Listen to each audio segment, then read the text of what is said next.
আল্লাহ নবী সাল্লাল্লাহু আলাইহি ওয়াসাল্লামের এক সাহাবী আব্দুল্লাহ ইবনে মাসউদ রাদিয়াল্লাহু তাআলা আনহু, ওনার পাগুলো ছিল খুব সরু আকৃতির, কৃষ বর্ণের, চিকন। উনি আরাক নামে এক গাছের উপরে উঠেছেন, ডাল ভাঙবেন, ডালা ভেঙে কি করবেন? মেসওয়াক করবেন।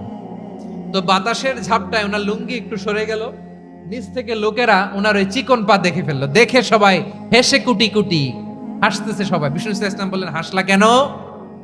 সব সাহাবারা বলে, ইবনে মাসুদের পা দেখে হাসছি।